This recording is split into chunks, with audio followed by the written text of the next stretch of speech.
All right. And we're back. We're back. Damn it! I was gonna get you.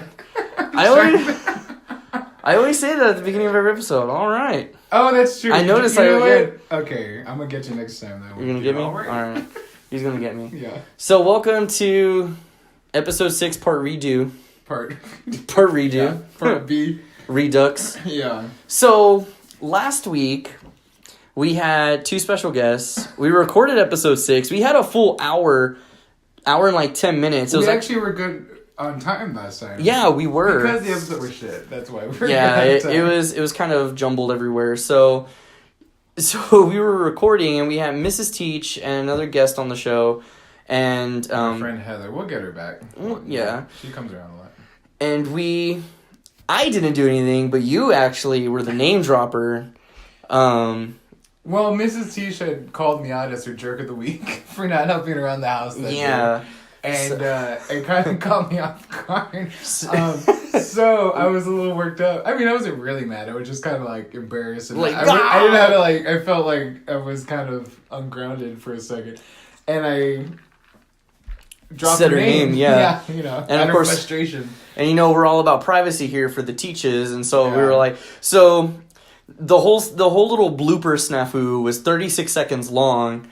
And David just got his new iPhone. Yeah, so which has this new cool feature that looks like you can just like snip you could out. just you could just no, that's never happened before. All of our previous episodes are all uncut. one edit that's good. But so I was like, you know what, this is fine. Look, my new iPhone has a trim tool. so I get home and I was like, I'll play with it Saturday because I'm tired. So Saturday, or was it Friday? I don't know. Oh yeah, I don't know when you. It was something, and then I trim it, and instead of trimming that 36-second segment, I ended up trimming the rest of the episode. So this is our official episode 6. So our whole original episode 6 was about 36 seconds of blooper that was supposed to be cut. And of course I can't post that. It was ridiculous. Which is funny because, like I said, we don't know how to edit yet or whatever. So we have had a few instances of name dropping very quickly. And if you listen to this, and you could probably piece together who I am and who Mrs. Teach is, but it's really, you really have to listen. You'd have to really listen. It's like milliseconds. You'd have to listen to our hour and a half shows quite a bit to find it. But you could if you ever were that inclined. But. You know, all our fans. In Europe and across the globe. I know. We're global here. Mm-hmm. Who Cares is worldwide. That's right. Streaming for the first time in Tokyo. No, I'm just kidding. You're right, yeah. But yeah, so here we are doing episode 6 on week 8 of recording. Yeah. We've been doing this for 8 weeks now? Yeah, this is our 8th week doing... Of recording. But this project has been longer than that, hasn't it? This is the 8th week of the project. This is the 2nd month? It's been 2 months now? That we've been doing this, yes, but this is the 7th time we've recorded. Oh, right. Oh, and there's only 6 episodes. I see. Mm-hmm. Okay, so altogether 8 weeks. God, that's crazy, though. Dude, 2 months. That's crazy. Hey, you gotta cheers to that, brother. Yeah, cheers. Cheers. Drink break. It's funny because I always... you get gung-ho about little projects sometimes, and then with other people, it's always... especially with only 2. In a group, there's a little bit more... pressure on each other to keep things going because there's more of it. Especially with 2 people, it only takes one other person to be like, well, I'm kind of, not today, or not next week, or, and so I still look forward to these. Me too. But I'm always still like, I wonder if David's going to want to meet up, or I wonder, you know what I'm saying? Like, just because that happens a lot. So.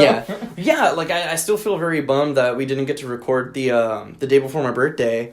That we missed that week. Because I was even sitting with my parents, I was like, man, I could have been recording right now. I went out here for nothing. But, my dad wanted to see me. The thing is that taking the week out is not a big deal. But, it only takes one person to be like, I'm not really feeling it anymore. Like, Yeah, that was fun, but I think I'm gonna, Quit take it. my Wednesdays elsewhere now. I got booked for other things, so I'm really happy with this. I'm glad that combined we have almost 200 views between all the episodes on YouTube. For those of us that listen every single week, we do appreciate you. Very much. Just subtract 2 views from each episode, and those are the other people that listen to it. Right. Because I always listen to it as soon as I post it, and then I know do Teach too. listens to it. Yeah. And then so we appreciate you guys. Shout out to some new fans. We got some new fans. I won't drop their names for privacy reasons, but Okay. I was telling Teach about it today that a coworker of mine was falling in love with our voices, and so Sensual. yeah. Thanks for listening. If I wasn't going to be a math teacher, I was going to be a sex phone operator. Oh, so like Rocco. that was my go-to. That was my fail-safe. Is that what you're wearing? Yeah. No, I'm kidding. That was not never a thing. Like, No. Do you remember Rocco's Modern Life? Mhm. He was a sex phone operator. yeah, without so many words, though, right? Mhm. Yeah. I vaguely remember that show. It just had the 900 number in the background. Right. And 900 numbers are associated with pay Oh, lines. okay. Yeah, so like 800 numbers are toll free. Uh-huh. 900 numbers are tolls. Toll. Yeah, toll. Yeah, toll. So, but it's funny because like rewatching it now as I'm older, of course you can't hear what the other person is saying, but Rocco's like, yeah, that sounds cool. Yeah, yeah. And he's like, of course, I would like that. It's been so long, but I have seen where they mention and they bring it up. And Because like they show him from work at time to time. Yeah. It's maybe like 20, 30 seconds at the most. Right. If that, pushing it. But I do remember watching this. And a lot of the shows we watched were pretty inappropriate once you know Like Ed, Ed and Eddie. the making of the sausage, Like, do you remember Ed and Eddie, the 3 girls that were in love with them? The Canker sisters? Yeah. Like, Canker? Like, that's so Oh, disgusting. that's true. I never thought of that, actually, now that you say that. And they made them, like, the most stereotypical white trash kind of sisters. Well, they were, right? Yeah, they lived in They're a all trailer like, park oh, and everything. Oh, hey, little puppy. Little puppy's joining us. Oh, Teach got mad at him. Damn. Oh, uh-oh. No, So I know I'm going to keep repeating myself, but appreciate y'all for listening to it. And, this is what's up. We got a new week, new topics. Because that was the lack of last week. We didn't have a lot of things to talk about. It was just kind of like, that was the thing. There wasn't much going on last week. yeah. And it just got really jumbled with, 4 people all laughing at the same time. That was another thing. They were, they did great, but we didn't have a sense of turns or topics, and it was just loud. There was side convos, Right. like, because when you and Mrs. Teach were talking, and Heather and I were laughing and stuff, and it just got really. Which I know as a listener of just general podcasts, I hate when I like hearing special guests sometimes, but I hate when special guests take over the show because I listen to the show to listen to the people that I'm The hosts. subscribing to. Yeah. And I like when their hosts kind of give supplement to that. But when it becomes all them talking, not that happened, but that, it kind of loses. I mean, I don't subscribe to listen to these special guests. It's not that what happened, but and then also when they start talking too much and you don't know who to listen to or even what's being said because too many people are talking. So I'm sure that happened. I didn't get to listen to it, but I'm sure that's what happened because I was thinking at the end of that, I was like, yeah, that got kind of too messy, just a little too unscripted. Not that any of this is scripted. But, Yeah, it's like we generally have a little flow. We discuss a little bit before we press record, and then after that, we go from there. But so moving on, right away, just to jump right into the episode, let's go ahead and hit our fan favorite segment. Yeah, let's do it. You're the jerk of the week. You're a jerk and it's your week. You really outdid yourself like a crazy super jerk. You're probably a big jerk every week, but this week you're the jerk of the week. Jerkity jerk. Oh yeah, you're the jerk of the week. I didn't let it run the whole time this time, and I think I cut it off. There's a sweet spot there, so That's perfect. I was like, that okay. was hilarious. Yeah, okay. I have a pretty long one actually, so bear with me. Go for I it. might digress. I had a long one with the Subway one, so you take your time. Okay. So, how do you even start this mess? So, I'll preempt this with me and Mrs. Teach have another couple friend that we really go back with. Yeah, I'm just well, like, we go kidding. back with like it's actually my friend. She was my best friend since middle school when I moved down here from Wichita Falls. And I won't say their names because it's just because. But for those who know me, they'll know what I'm talking about, and they're okay with this too. But so, anyways, so it's my friend from middle school, and she's married now, and me and him have become best of friends too. I was his best man at his wedding. He, is going to be my best man at my wedding. Mrs. Teach and her get along great. She was a bridesmaid for her wedding. Anyways, the thing is that my friend, my best man, he can't always hold his liquor. Mm-hmm. He just can't. He gets white girl wasted every now and then.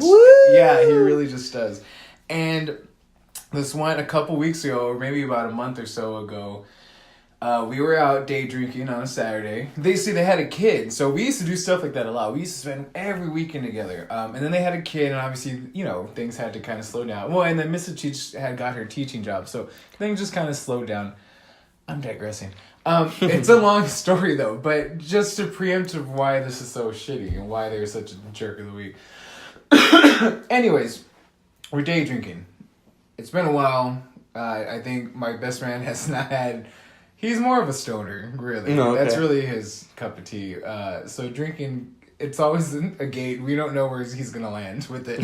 Sometimes he'll be real chill. I mean, you don't even notice. And then sometimes it's just like, oh my god, like we need to get him home, right? Like quick. Or he's puking. I have had to pick him up out of the bathroom half naked, puking, and take him to a car because he's just so wasted. So anyways, this was one of those times. And we're at a restaurant, and it just happens my mom and her boyfriend at the same restaurant, which was cool. So we were like, oh, okay, let's hang out. We're all day drinking, right? Saturday.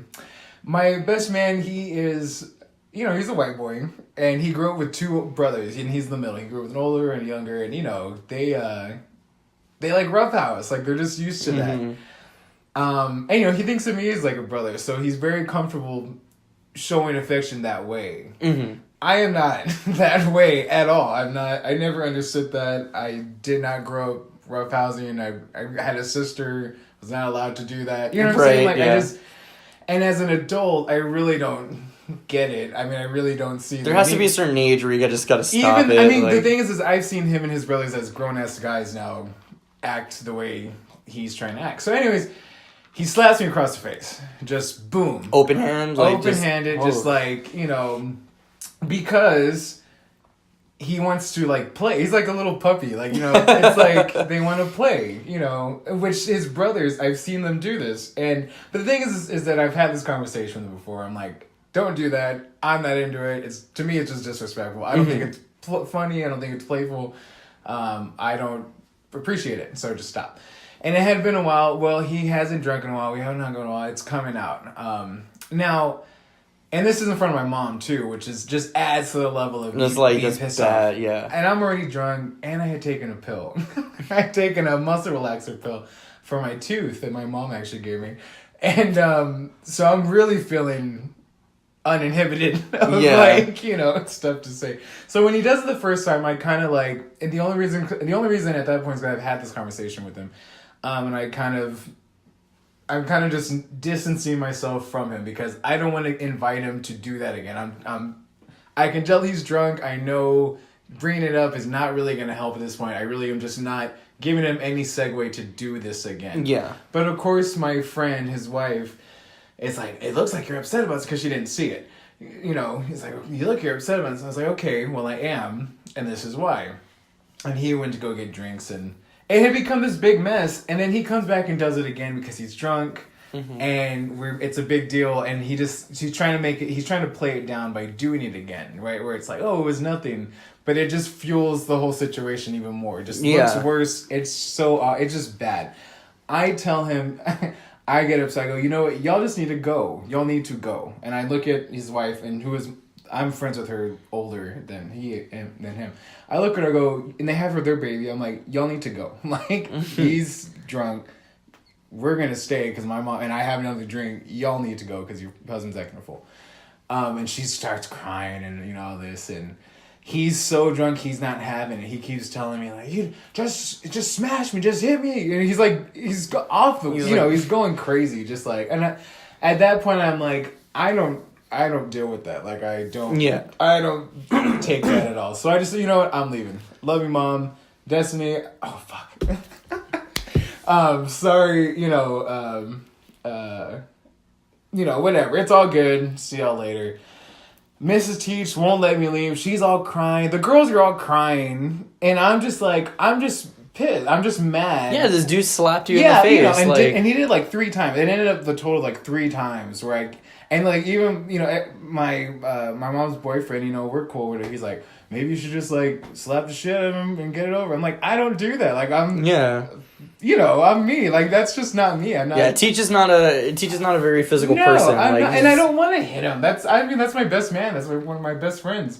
I don't want to do that. And I understand where he's coming from, but I've expressed how I don't enjoy that. Anyways, that's actually only half the story. But so, it was awkward. They were actually very mortified. He calls me the next day. He's like, I don't even remember what really happened. And I'm like, I know, dude. I know you were just drunk. It was just an awkward situation. And I was fucked up and whatever. It's all good. Squashed. But like I said, they have a kid and we have our jobs and school and all that. So we haven't seen them in about like 3 weeks since the incident, which makes it seem more awkward, right? Yeah. Now, I think I told you about how I was having a wedding. We're having a wedding and then we're doing the house. Figured out we can't afford the house. So we're going to waste all the money on the wedding. So if you've heard that earlier... Well, it's not wasting. well, that one episode... Yeah, we're going to fucking blow it all. Well, that one episode where I expressed how buying this wedding instead of house is kind of a waste because you can just live in it. Well, because we're going to do that. We're going to waste the money and not have anything to live in. Other than the apartment, but not our own house. Because we found out the way it worked, we just wouldn't be able to afford it like that. So, So we're going back to the wedding. The wedding is in the backyard of my friend's family's house where he lived because they have a really big backyard. And also just so and we had asked last year, I think. So this has been a thing, and we asked for October 13th. Well, his older brother got engaged too, and they want to do it in September, and they want to get married in the backyard too. Oh, okay. Which is fine. I for me, we offered this lady money too. Like my friend's mom and his parents were like, "We'll pay, obviously, but of course it'd be cheaper, I'm sure, because it's not a venue, it's a backyard." But they're like, "Oh no, whatever. Like it's free. Just y'all pay for everything else. Like we're not gonna obviously get chairs and like clearly, yeah, for sure." So we thought it would be fine. September, October. The mom, though, my best man's mom is the jerk of the week. Okay. It's my best friend's mom. Who is interesting because I've always kind of defended her because my friend, his wife, always has a lot of things to say about her. And she is kind of quirky. I always knew that. But I've always been on her side as far as, like, just let it go. Like, she's a crazy grandma, because now she has the kid. Like, yeah. She texts, so we've squashed it, right? I mean, it was nothing really of what happened between me and my best man. It just had been a while. We hadn't seen each other. It was kind of awkward. She texts, his mom texts Mrs. Teach and says, how are you and, myself and my best man, did they get everything taken care of? Because if they didn't, I'm not comfortable with y'all having the wedding here. And we said, yeah, we took care of everything, Yeah. We haven't seen him in a while, but, we squashed it the next day. And she texts back and goes, well, I can't get a straight answer out of, her son about how the situation ended. And I'm not comfortable if there's still some feelings there. Yeah. And then we thought, oh shit, so they feel a way about it. Like, they didn't tell us, right? Like, our friends. So we're like, oh shit. We're like, yeah, well, I mean, if that's how they feel, I guess we'll find another place. Like, we don't want to, that's crazy. And then she goes, okay, well, good luck to you. And we're like, fuck, that sucks. Like, we were like, oh my God, I guess, our friends, I guess they weren't over it. Maybe they felt like I overreact. I was going through all this shit, right? Yeah. So my friend actually messaged me first and goes, did y'all decide not to have the wedding there? And I said, well, yeah, but only because his mom texted us and told us y'all are cool with us or whatever. She sends me a screenshot of the mom texting her going, You got a text saying what? we got a text saying, That you guys... my friend The friend's got mom... a text yeah. from the mom, and the mom said, Mr. and Mrs. Teach, they're not okay with y'all still, and they don't want to have the wedding in our backyard anymore. So she played us against each other. She told us that they're not cool with us, and then she told them that we're not cool with them.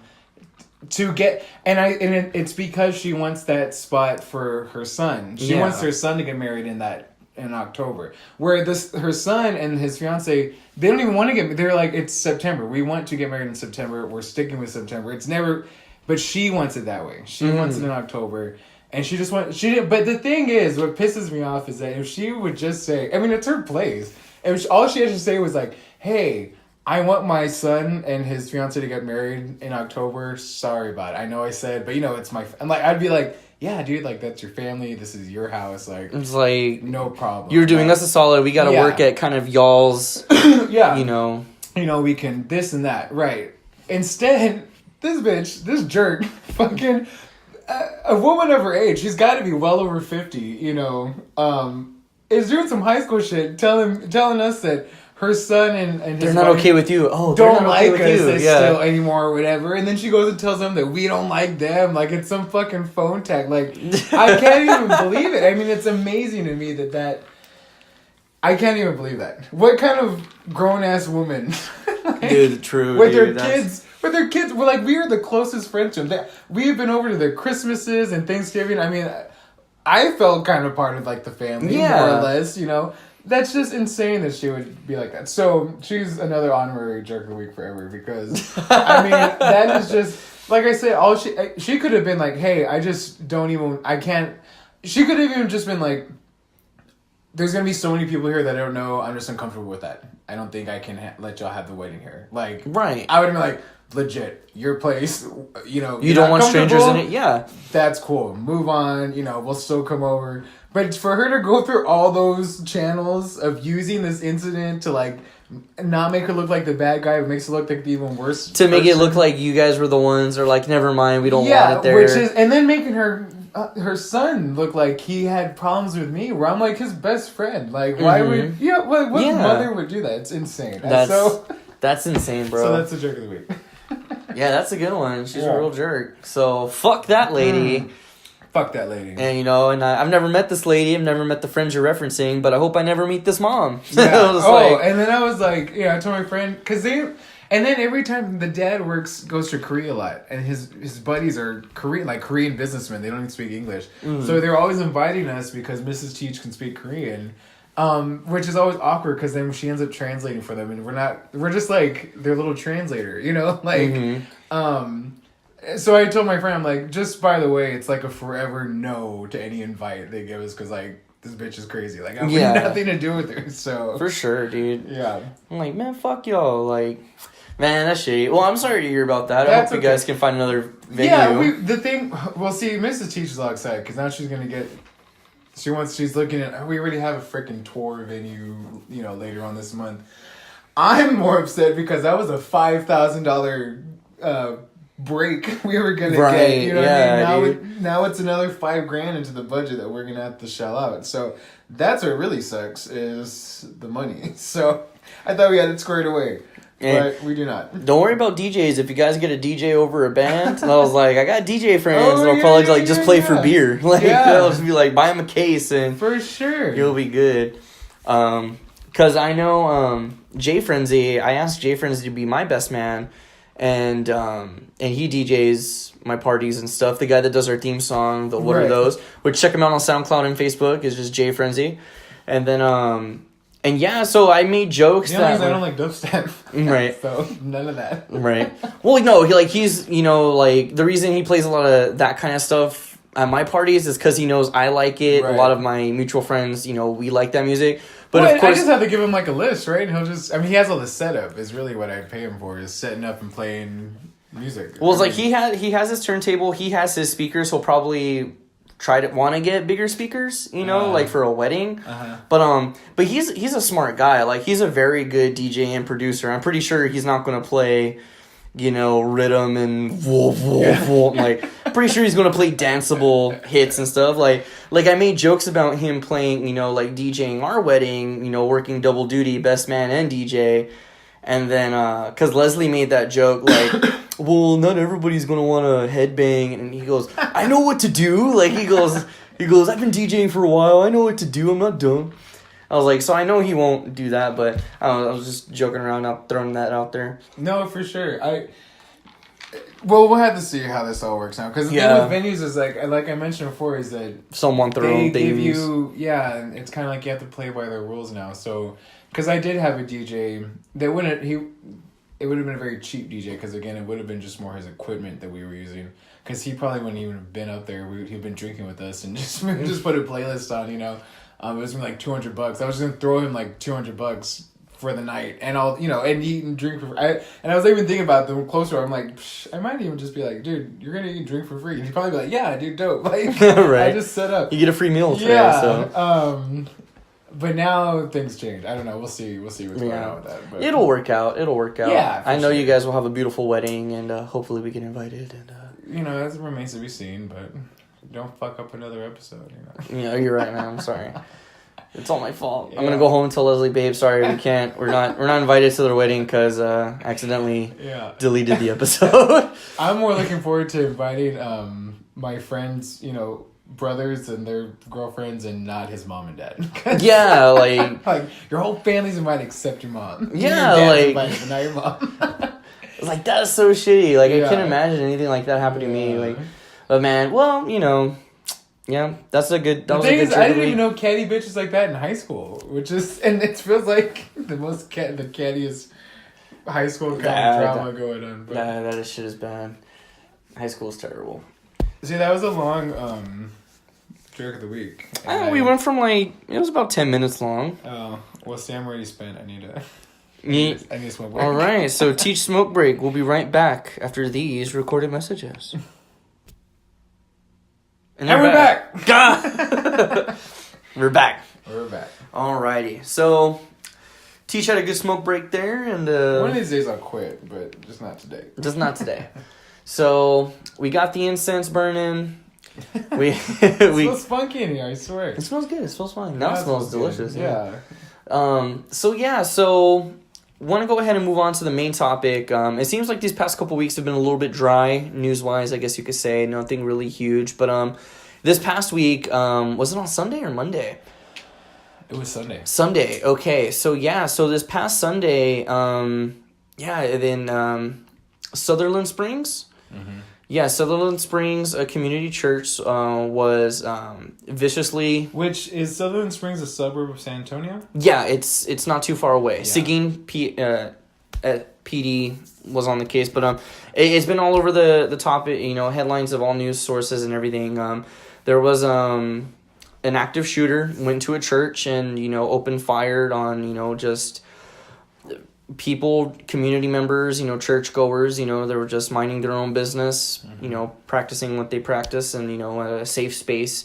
And, he took the lives of many people and, and children and elderly and, and it luckily there was a good Samaritan that was able to kind of pursue him a little bit, fire a couple rounds at him and able to kind of subdue him. And is that what drove him away, or was he already leaving? I think with the way that gentleman was describing it on the news, the guy they interviewed, I think he was already on his way out. Uh-huh. And then this guy, kind of was like, hey, what's going on? Kind of started to pursue him, and then, and he had his gun. And we still don't know. I don't know how he died. If it was, I think it was just from the gunshots. From the Samaritan, or did he kill himself, or the police? That I'm not too sure. I just know it was gunshot. No one's really expressed how he died. Because, with the Vegas shooter, what we've talked about before on this podcast too, is he killed himself. He killed himself, yeah. Versus this one, you don't know if he killed himself. There was another shooter shooting back. We'll call him a Good Samaritan. Mm-hmm. But then the police were on the case too at the time too. They caught up with both of them. Yeah. Running back at each other, so they don't know if the police shot him. Yeah. So I'm not too. I just know that he Although is I deceased. suppose if it was the police, they probably would have said that already. I think so. Yeah. But I just know he is deceased now. Right. So yeah, I mean, and again, with another mass shooting, another active shooter, another terrorist attack.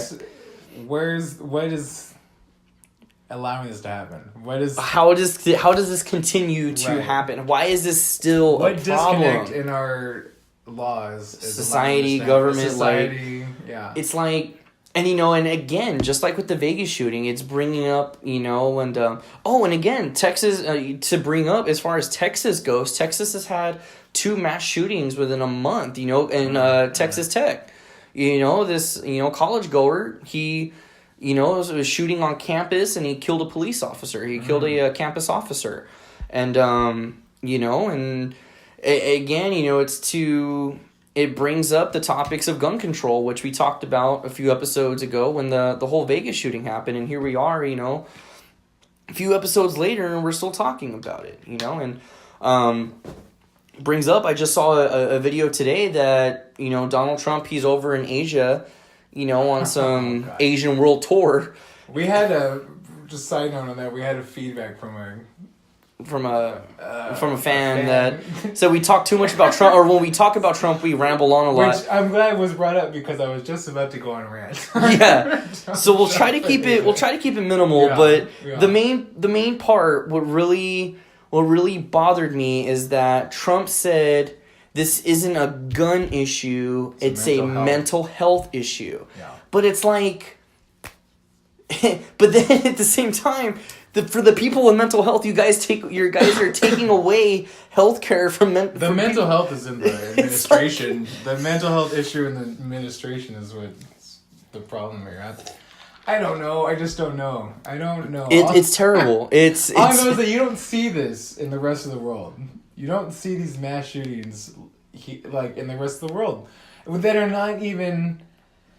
There's a lot of different conflicts with other stuff going on where you see where the struggle comes from, where it's, land issues or religious issues or this and that. But here it just seems to be that we have such access to guns. Any fucking Yahoo can go get, it seems like, a gun. Yeah, you can. If he's so inclined, he or she is so inclined to just kill tons of people. Exactly. With it's no like motive, no big background of like the civil, war type of thing, or I mean, and not to say you don't see bloodshed in other countries. I mean, if you look at Africa, there's people always fighting for turfs. You look at the Middle East, there's always, but it always I mean, where it's coming from at the very least. Not that that's any comfort, but it's like it's ancient. There's this way about it. This is like, what is this about? The dude just got a gun, and you never know because they end up dying or getting shot or getting killed or killing themselves. And then the family members always say the same thing. He's never the type of guy to do this. Mm-hmm. He's never shown this kind of thing. It's like, exactly, you don't know. The gentleman for the Sutherland Springs. I just keep feeling I'm saying that wrong. I think it's something else. What, the church? I keep saying Sutherland Springs. Is it Sutherland Springs? I was like, look that up real quick. But the guy that shot up the church, he's ex-military. He was discharged from the military. He has a history of domestic violence and abuse, with violence. And he was able to pass a background check to get a gun. And so this gun was issued to him. He bought firearms from an academy here in San Antonio, Texas, and he said he passed the background check. Yeah. And First Baptist Church in Sutherland Springs. Sutherland Springs. So yeah. So it's like, but this guy, an academy issued a public apology, which I don't think academy should do it. Unfortunately, academy followed what their guidelines are. Right. They followed the protocol. Thing, right? So they're not at fault because they're following this law. Then I guess there you go. There's the disconnect of what's going on. The law. They did what they legally had to do. Or could do. Or had to do. At the very minimum. Yeah. Which is obviously not enough. It is not enough. Trump is really focused on you know, we don't want immigrants, we don't want this and that because, you know, they're bad hombres and, you know, they're bringing in bad people and stuff like that. But it's like, here we have own American citizens opening fire on... Causing the most damage. I was like, on other American citizens, you know? It's like... It's like, what the fuck? Like, no, it's not a mental health issue. It's a fucking... People with mental health problems can get fucking guns. It's a gun problem. Because clearly this dude's problems still let him get a gun. It's like... When... I don't know. And I feel like it's hard for me because to me it's a simple solution, but I can still appreciate the fact... The simple solution is that we just don't need access to guns. Our people are just not equipped to, as a nation, as a society, to take care of this because look at what happens. Because clearly we can't behave with them. For the them. millions that can be enthusiast gun owners and safe about it, there's the one that will shoot and it's just not worth it. For you to enjoy having your gun, you know, your weaponized fucking anthrax, you know. Like, you can go to any fucking gun show and get weaponized anthrax because I'm going to protect my lawn. Someone can go and it's just not worth it. It's not, but I can appreciate why that will never happen in our nation because we're just founded on this aspect of fighting and being able to overthrow a government. So you'll never have no guns in America. So where does the answer lie? As a realist, which I'm more of an idealist, but in a realist aspect, I understand the simple solution of no guns. Mm-hmm. It's not gonna help. Just no way. That'll cause like another civil war. Which is also makes me think of just, you know, tidbit. Remember the whole Obama taking the guns thing? That was just hilarious, right? Because look at that, everyone kept their guns. Do you remember when Obama came in? It was like, you know, there was that upsell of guns and ammunition because they're gonna take them. They're taking them away. Obama's taking our guns. They're gonna be gone. Our constitutional rights gonna be taken from us. And lo and behold, that never happened. That was never was a thing. So the issue lies with gun enthusiasts.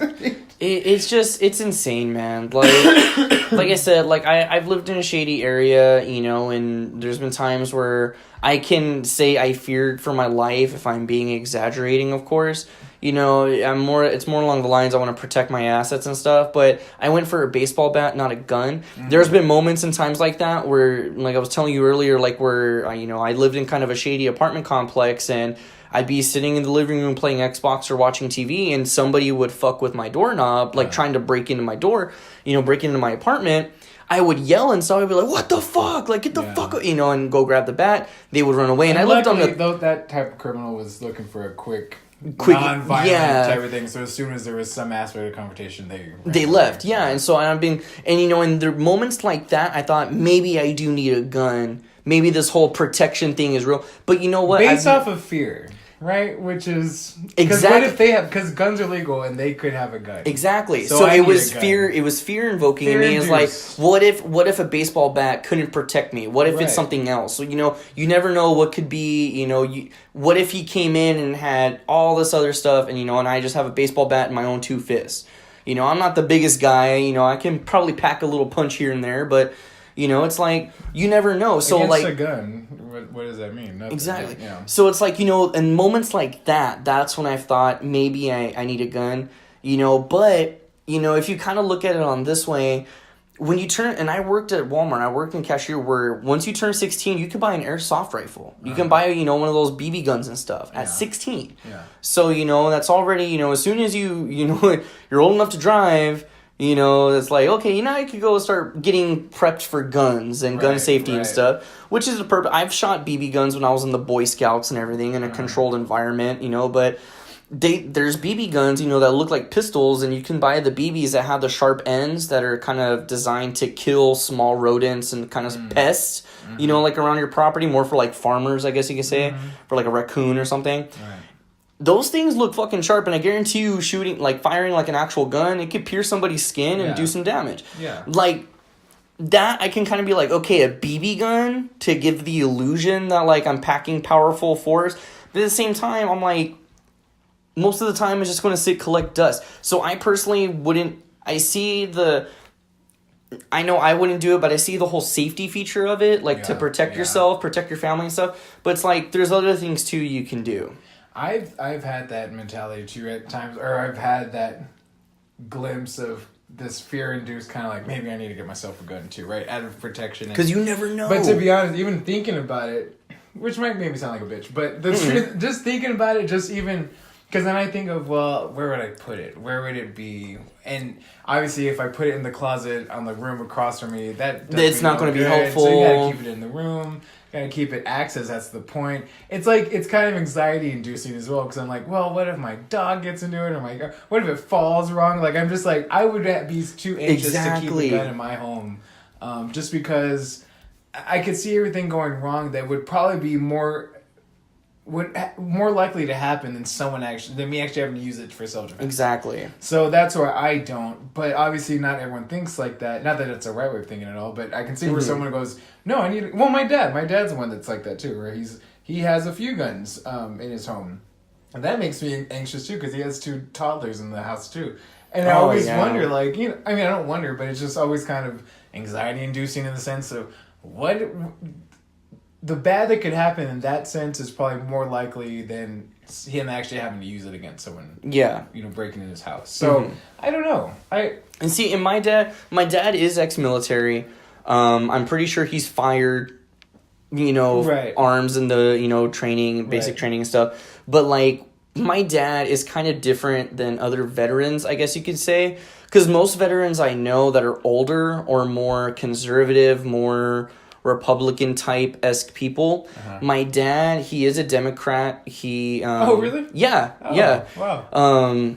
That's what I'm saying. And see, a lot of people are like, "Oh, your dad's..." I would have thought that. Yeah, being ex-military. Older white men are usually not Democratic. Yeah. So. But no, my dad is very open-minded. Well, when I say open-minded, he's more, I don't care. Like, it doesn't bother me. Like, I'd call that open-minded too. Yeah, like with the whole protesting on the NFL thing and like how to veterans me, were... older white conservatives are the biggest snowflakes. You know, they use that term for liberals, but I feel like they're the biggest fucking snowflakes.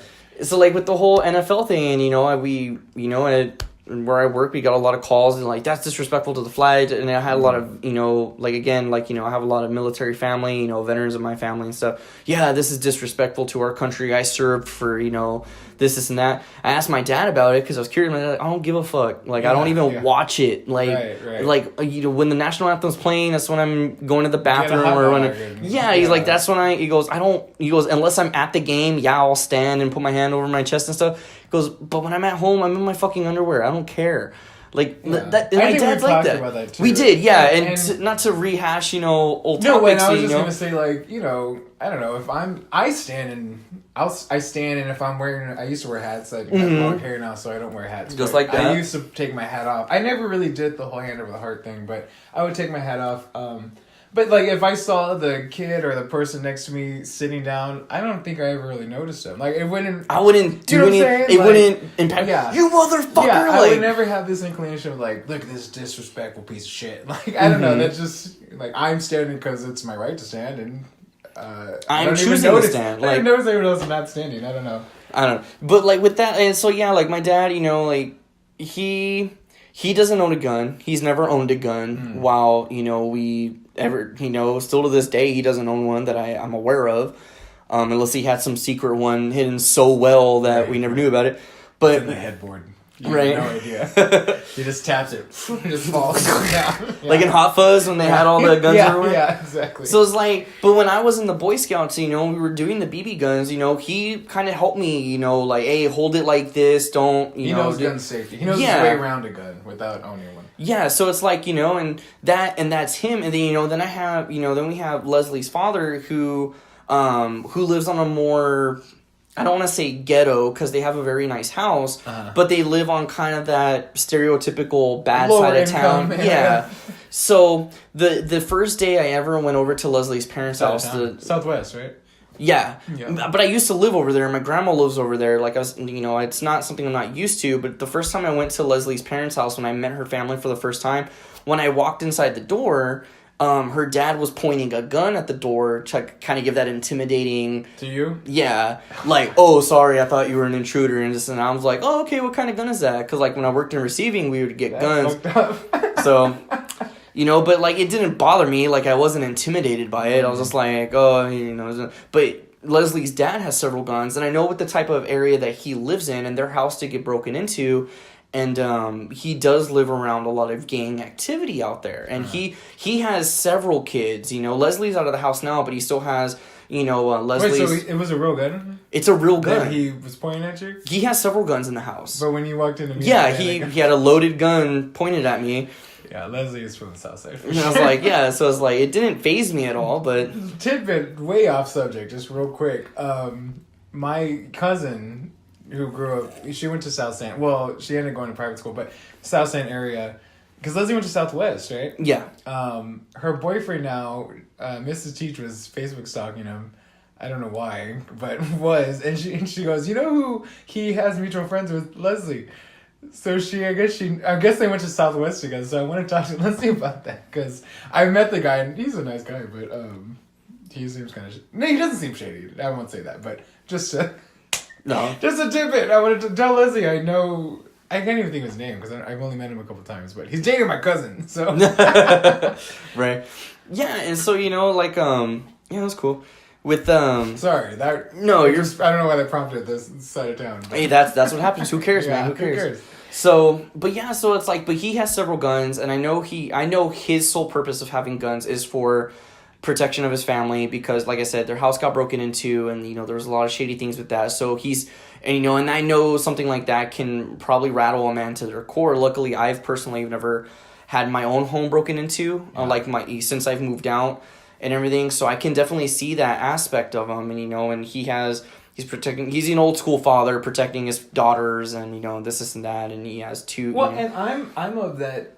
I've never had my house broken into either. I did grow up on the northwest side when I lived in San Antonio, but my family really is from Five Palms, from South San, the West Campus area, and shout out if you know what West Campus was before it closed down, but.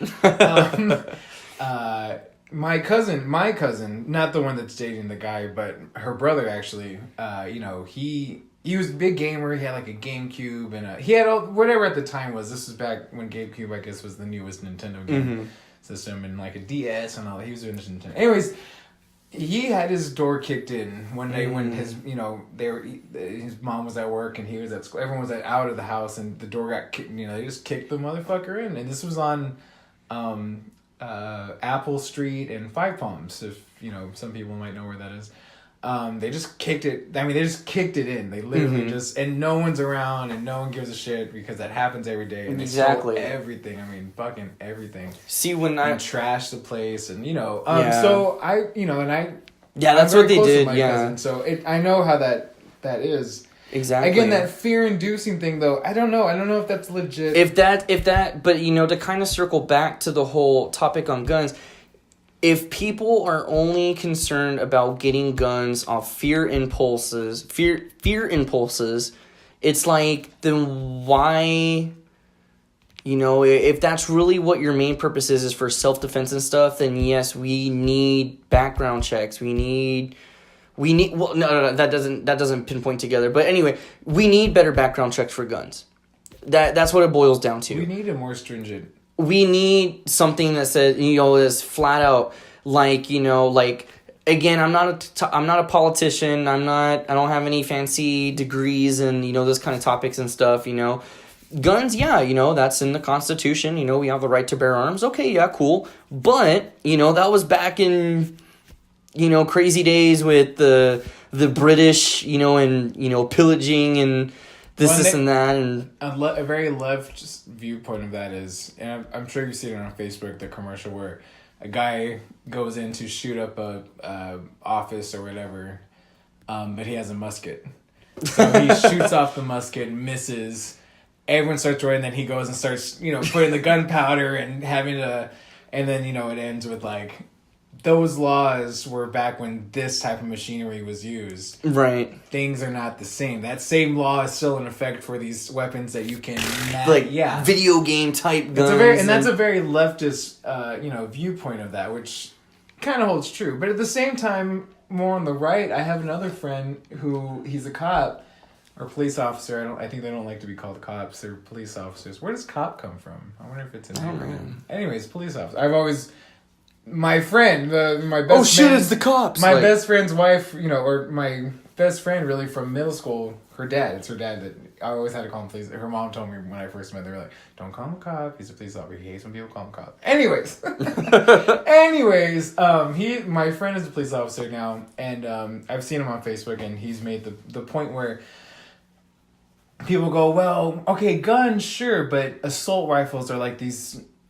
These really fast, mass murder type of like war machines that you can still buy, like, are unnecessary. The public shouldn't have them. And his argument is, no, they should, because law enforcement has access to them. So if law enforcement has access to them, the people should have access to them because of that, again, that neurotic paranoia America has, where if shit hits the fan and the government wants to, like a Nazi regime, we have the same artillery against them to fight against the government. Which to me is, that point in itself as a theoretical point makes sense. But where it really lies in reality, I don't know where that really, I haven't really accepted it yet. Yeah. But the point of it does kind of sound like, okay, you're right. Like, that's how the Nazis took out Jews, because the common people didn't have the same access to the weaponry military, that the government had. So America, you can have the same access. So that's how we have these checks and balances. I don't know. It's insane, like, and we had the same discussion on an earlier episode. I think I mentioned that. we did, but you know what? It's like we're talking about it again. Like, there's another mass shooting. They're making us talk about this again. I mean, it's like I can't get over it. Like, it's terrible. The families that are I have a friend. Do you remember one of the supervisors named Sharon from CSG? Yeah. Tim Soup? Yeah. She worked with somebody that lost a relative. That was Mrs. Teach's supervisor. Yeah. Yeah, that was Mrs. Teach's Soup. Yeah. She lost a loved one in that shooting. Because especially because it's so close to home. It's only like less than 40 minutes from San Antonio. Right. Where we're at. And it's just like, what? And like when I was, on breaks and stuff, reading the news and everything, and I saw, Vice President Mike Pence landed in Lackland Air Force Base. It's like, did he really? Yeah, that's where he flew into, the military base. So it's like, I hate Mike Pence. But it's like, it was just this happened here again, in the aspect of how extreme and how ridiculous, in the total sense of the word ridiculous, that this incident happened only in America is. Mrs. Teach's family, they live in Korea, most of them. Only her mom that's really Korean lives here. The rest of her family, even her biological father, live over there.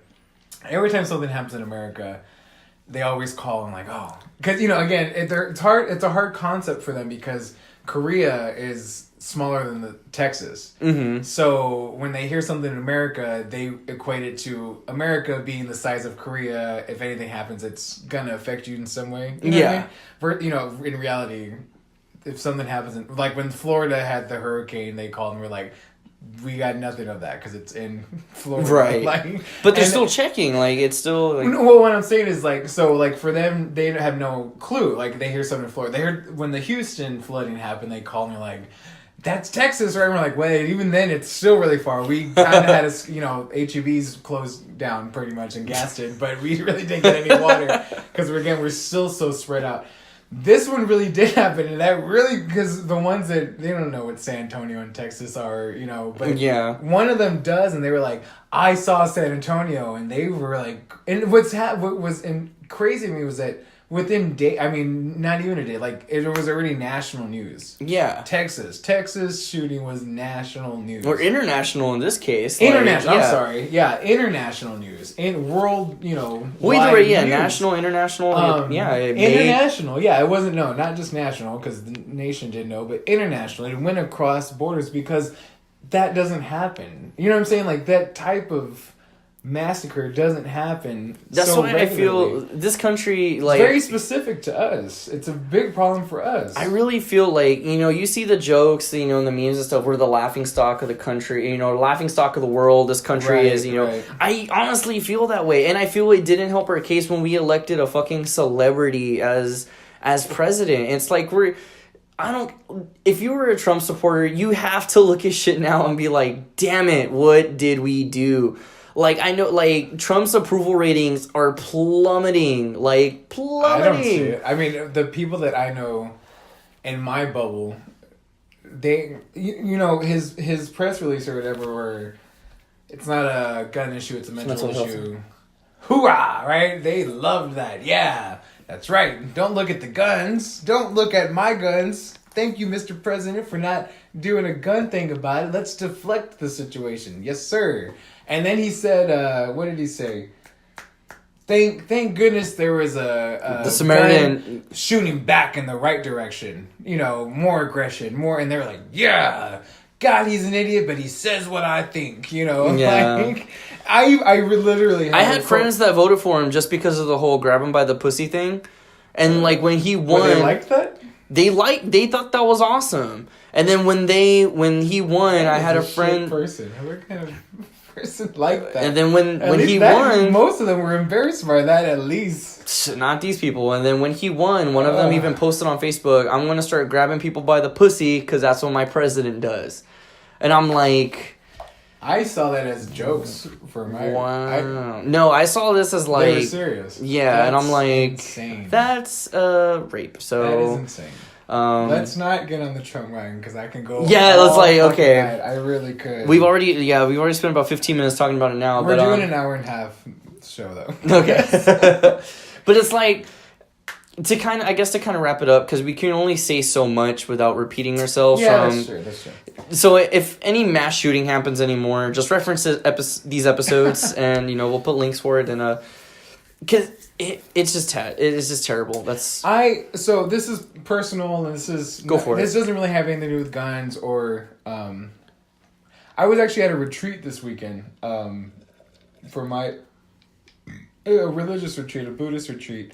For meditation and just, there's Buddhist retreats you go to, right? Yeah, right. And there are, in my tradition, in the lineage I follow, there are levels of it. So this was the final level of this certain sect. But it's always funny when they always have levels, and there's always the last level, but there's always another thing you can start. It's always kind of a joke because you never stop, Yeah. But you're not. There's a saying that if you ever come across the Buddha on the road, kill him. Which it's kind of because you're like, what? Like, what is it? It means like if you ever find the Buddha on the road, you actually find this enlightened being. He's probably fake. He's probably wrong. Because you're always constantly having to work with yourself, right? Yeah. So kill him is in the sense of that person that you think is the Buddha really isn't the Buddha. Don't let them. Yeah, don't sit in like, oh, I am enlightened. I've reached it and I'm done. Like, right. It's always a sense of striving for. Anyways, so I was at a retreat this weekend, and someone actually was in my retreat that had done a certain level. I guess it was last year with the Orlando shooting, and it was the weekend of that Orlando shooting. And when you're on retreat, obviously it's an intensive retreat where you're doing meditation and you're blocking out. You're not on your phone, you're not on social media, you're not doing anything for the weekend, so you're very closed off. And you do that because you're doing it intensively, so that. You're doing it so intense for a finite amount of time, but so you really get a good sense of it so that you can take it with you on daily things. So that it's always kind of in the back of your head. It's always kind of that's formal meditation, but you can always do this kind of lax meditation throughout your life. That's the point. That's really where it comes from.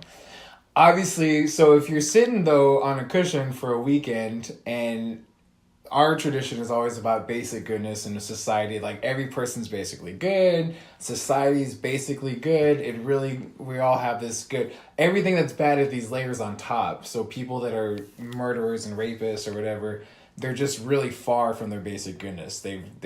It's like this obstruction that they can't get to. It's really rough when you're on these retreats and then you get out of the retreat and then there's a mass shooting. Because it's like, I just focus so much on how good I am as a person and how my neighbor is, as another person, and that means society is, but here we go, someone killed 20 plus people, right? Mm-hmm.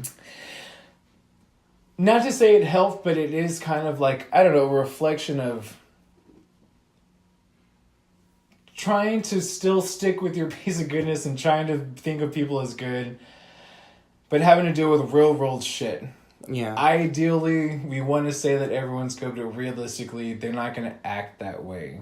And I kind of feel like that transcends to gun laws where, for me anyways, I don't know if it ever is going to help, but for me, I won't get a gun. And I don't support guns, and I never will, because although I feel like the average gun owner is good and has good intentions, realistically there can be someone that's still that goodness, but is so far from it, they're going to do something bad with it, you know? Right. And you can't dismiss them. You can't say, well, they're all basically good, but this one shot up 20 people, but that's just that one person. Like, no, that can happen, and you really have to assess the situation, you know what I mean? I don't know whether, I just wanted to say that. I don't know. No, you're good. You're good with about it that. a little bit, but, and maybe I didn't make a point, but, you know, I don't know. I want to say that person obviously had issues. I'm sure whatever induced him to do something like that, he probably felt correct in it. I'm sure most of these people do. They feel like they're making a statement, or it's coming from this place that will... The shooters? The shooters. Mm-hmm. Yeah. I think that the shooters... They're justified in their mind. They're justified in their mind. Yeah, they're not... I mean, nothing justifies that ultimately. Yeah, ever, but... But for them, they really feel like this small loss of however many people they kill will, you know, domino affect some kind of maybe higher kind of aspect of what's really going on, or how they really felt, or how, you know, some injustice that they feel. This is the only way they can really show this little injustice, really how it affects people, right? Yeah. I'm not trying to sympathize. For sure.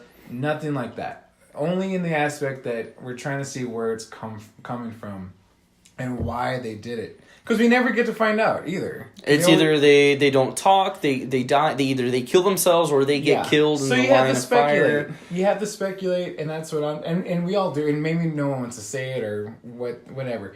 That, I'm not saying that they're correct or this is... No, they never will be. But obviously there's something going on, right? That they feel justified in doing it. They felt that it was the right thing. What made them feel right? I don't know. Gun laws are not our gun laws right now are not helping that situation. Yeah. Ultimately. So, Mm-hmm. all right, I'll end it with that. I mean, I'll end my what I had to say about that. No, you're fine. And I just think it's funny, you know, even though it's not correlated at all, but I'm wearing my Bullet Club hat. And my Bullet Club jacket. I remember the last time we talked about with the Vegas one. I know I was like, this motherfucker's wearing a bullet something like. Yeah, well, it's wrestling. Yeah. So, and I'm finally. But I don't know that either. Exactly. If I see it, I'm always like. I have Bullet Club like everything at my desk. And you look white as fuck, so I'd probably be scared of you. If you went to high school, I'd be like, oh. And I was like, and what does it say on the back of my Bullet Club jacket? What does it say? It says Bone Soldier. Oh, God. Bullet Club. It's real. That is, you know, in lieu of what is going on, that is terrifying. Well, you know, and right here on the back it says New Japan Pro Wrestling. That is the smallest part of the writing that you see. Danger. Terrifying. That is a terrifying jacket to wear. AK-47s. Well, you know, it's not Japanese. It just happened in a Japanese wrestling promotion. But I'm a big wrestling fan. Yeah. And so, in about like 2012, 2013, there was this new faction in New Japan Pro Wrestling called Bullet Club. That its original members. Well, now he's known as Finn Balor. Uh-huh. But back in NJPW and Ring of Honor, he wasn't in Ring of Honor. Excuse me, just New Japan. He was known as Prince Devitt. So Prince Devitt, Finn Balor, and he got together. You know, some of his closest friends. He got the Young Bucks, Nick and Matt Jackson. He got AJ Styles, one of the biggest wrestlers ever in the entire world. Tamatonga, Balak Fale. All these wrestlers, they formed this huge faction called the Bullet Club. I remember following them mostly because of AJ Styles, because AJ Styles is a huge TNA wrestler and everything. And so I wasn't super into him because I didn't have a lot of access to New Japan, because clearly it's in Japan. It's not broadcast over here in America. And if it was live, the time difference would be, I would never get up to do it. Right. I would watch highlights and stuff on YouTube, but I never followed it until this guy named Kenny Omega joined the Bullet Club. And AJ, because Finn Balor, he got kicked out of Bullet Club, but it was a storyline over there because he made his WWE debut for NXT.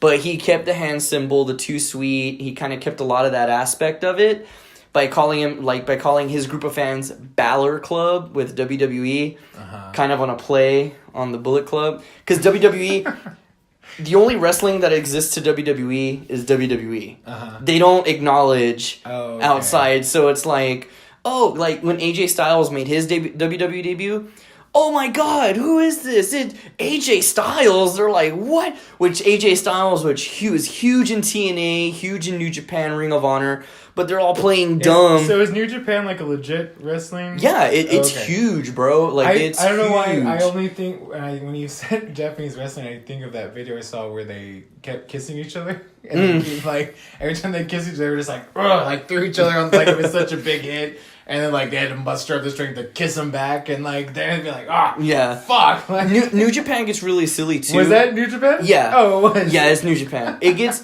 because WWE it's predetermined, the moves are choreographed and stuff. I mean, I don't say wrestling is fake. I know it's predetermined and stuff, but you can't fake a lot of that shit. Like they're really getting hurt out there and this and that. So it's Right. choreographed. It's choreographed, yeah. But in when they know who's gonna win though. Right? yeah, they know it. You know, they get told before the match. Yeah, Also. and sometimes But other they kind of people, like it's free range of what's like they kind of like they call the moves in the ring. Right. Like they kind of like, you know, when they have each other in locks and stuff, they're kind of like, and you know, their head, they're kind of whispering, yeah. okay, do this. Like, Yeah, okay, we yeah. got it.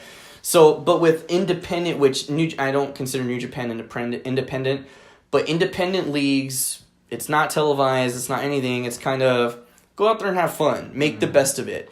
And so when Bullet Club started getting at its peak, when Kenny Omega joined, it just skyrocketed. And then like with it just became huge. And because they're not scripted, and Bullet Club talks a lot of shit about WWE. Like the two biggest guys now in Bullet Club are the Young Bucks, Nick and Matt Wait, Jackson. is Bullet Club a group within WWE or it's a whole nother It's- wrestling? It's in New Japan. It started New Japan Pro Wrestling. But But I didn't know that. Exactly. And yeah. And so They have a very American looking like. well, because they're Americans in Oh, Japan. okay. Like God, they're just ruining our stereotype of like gun loving fucking rednecks. that Right. Just yeah, like it's funny. And so like, and then there's a group within the Bullet Club called the Elite, and you know, that's the Young Bucks and Kenny Omega, who are now that's the Donald Trump sons. right. The family. It's like, and they're so huge. But anyway, Bullet Sorry. Club. No, you're fine. Just joking. No, because I kept going on tangents. But Ring of Honor is coming to San Antonio next Friday, and the Bullet Club is going to be there, and it's going to have Kenny Omega, the Young Bucks, Cody Rhodes, because Oh shit. it's been since 2013. The Bullet Club is just huge. Like, anybody can be in it, and so like, but I'm just pumped because WWE has thrown like like hundreds of millions of dollars at the Young Bucks and Kenny Omega. It was really rumored that Kenny Omega was going to make his WWE debut this year because his contract with New Japan expired, his contract with Ring of Honor expired, and so Kenny Omega was like, I'm going to explore my other options. So these wrestlers are kind of like when the NBA sends like the younger players to other countries to learn basketball, and then so these are the players that are coming back trying to now they've kind of been conditioned. in That's another kind country. of, yeah. Now they're coming back to like do the pro kind of. Because see, what WWE does, WWE will scout talents and stuff. Because they're not Japanese, right? These are Americans. These are Americans, people? yeah. Well, but New they Jap- have a name in Japan. They just don't have a name. That's here. just like, you know how WWE is World Wrestling Entertainment? That's just in America. Yeah. That's It's hilarious. New Japan Pro Wrestling is the WWE of Japan. It's just called New Japan, but I think there's more American and British They're wrestlers. not as what's the word? Ostentatious with their name. Like how all of our shit's always worldwide within our own fucking nation. Because Yeah. Americans we might as well just be the world because no one Yeah. else matters. And So- like, and wrestling is huge in Japan. Like, it's just crazy. And so WWE, they'll scout outside talent, kind of negotiate stuff. If you're a huge talent like AJ Styles, they'll throw you into what they call the main roster right away, like which is Monday Night Raw or SmackDown or something. But if you're pretty huge, but you're not if they consider you're not ready for a main roster yet, they'll put you in the WWE rookie league called NXT. And they'll kind of I've keep heard you. of that. Yeah, they'll keep you in NXT for a while. They'll kind of show you the ropes of how WWE really operates. Once they feel you're ready, they'll call you up to the main roster, and you'll make your main roster debut in this dramatic way and stuff. So, Kenny Omega has been a huge wrestler for many, many years, And the real story behind it was that he was probably offered an elusive contract with WWE, like Triple H and Vince McMahon, because, you know, behind the scenes, they're really obviously higher up within the company. They were like, we'll you can do, like, we'll give you so much money, you can choose your own schedule and this and that. But Kenny Omega is really good at improvising, like, segments with TV and stuff. And because it's all unscripted in New Japan, you can cuss and shit and everything like that. So, like, he was like, well, he goes, I'm not going to write my own script. I don't want scripts. He's like, you know, I'm going to choose the matches that I want to fight in. I'm not going to have predetermined rivalries and this and that. WWE was like, well, no, that's not how we work, but we really want you because you're huge, you know, worldwide. We want you to be part of WWE. Can you make it? No, that's not how I'm going to operate. So WWE lost out on that. And so when WWE lost out on Kenny Omega and the Young Bucks and stuff, so this hand symbol, the Too Sweet logo, that was originally started by WWE back in the 90s. Have you ever heard of the group called NWO? I didn't know WWE was in the 90s. WWE's been around since the 60s. I thought it was... See, I didn't know that. I thought it was WWF and WCW. Well, WCW was a different company, but WWE bought them out. And then WWF went from WWF to WWE when it went to, like, the PG area. Right. Yeah, the era. But yeah, wrestling's been around since forever with this company. And so when Kenny Omega said no to WWE, the Young Bucks said no to WWE, and WWE is just kind of mad that these guys are huge and, you know, selling out shows. You know, people are selling their WWE tickets to go to these types of shows when they come to America and everything.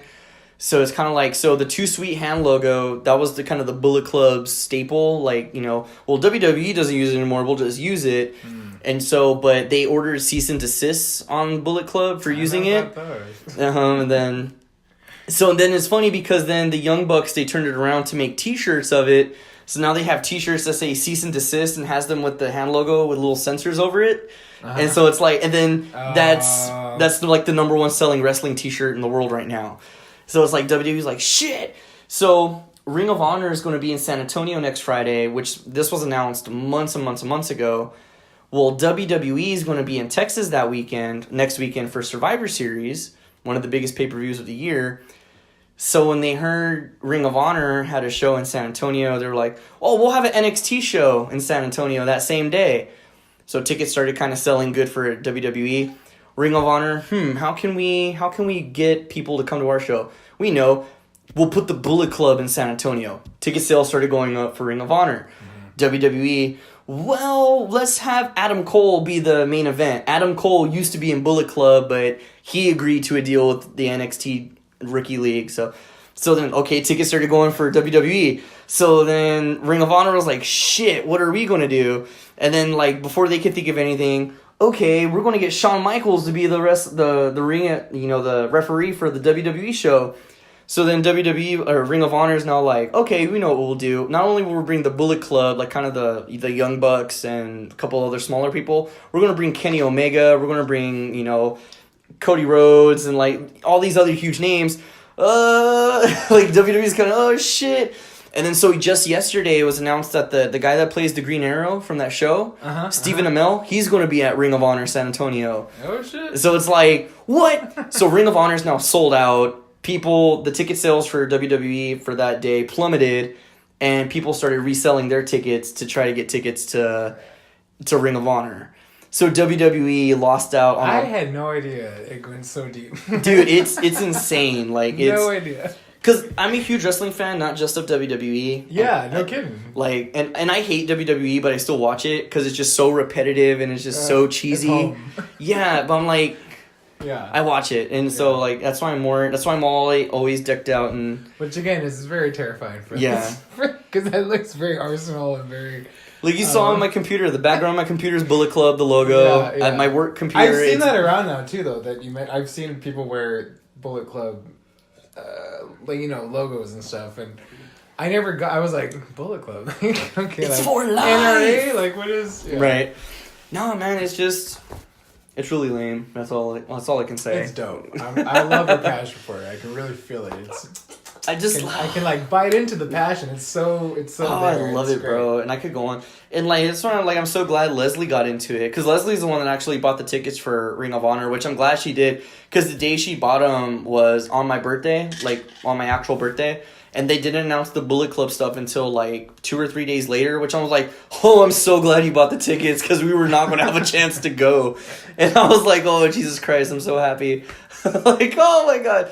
When they announced Kenny Omega, I nearly broke down into tears. I was like, because I've seen everybody I need to see with WWE. Like, I've been going to WWE events for ages now, and I was like, I've seen all the big stars. And then this past January, I went to the Royal Rumble. I finally saw Brock Lesnar and Goldberg, and I was like, "Are you still a thing?" Well, Goldberg, no, he was just doing it like kind of like a one-off appearance. Brock Lesnar still does fight from time to time. You know who I remember? Was it the Blue Meanie? The Blue Meanie, yeah. And then there was a gold version though. There's Gold Dust. Gold Dust. Yeah. The fuck. Tell me why I like Goldust back for the game. I thought he was just cool looking. Like, yeah. How fucking gay was that? Dude, he was something else. That's what they wanted him to be. They want when he first came. That's the storyline they gave him. What? Like, Was it a gay wrestler? Yeah. Like, I didn't know that. Damn it. Because they put him in a rivalry with do you remember? I'm a latent homosexual if you didn't know. So because I like Goldust and I'm a pacifist. Yeah, should have been an English major. Really, that's really what my calling should have been. Hey man, hey. I was going you for. You ever hear that? All male English teachers are latent homosexuals. Really? I've never heard that. That's a joke Hold on. Okay, I need another teach break.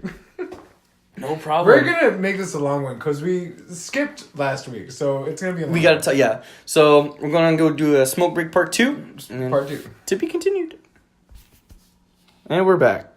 And we're back. We're back, motherfucker. Alrighty. So Teach brought up a good thing that has been kind of circulating now and kind of goes into another topic as well.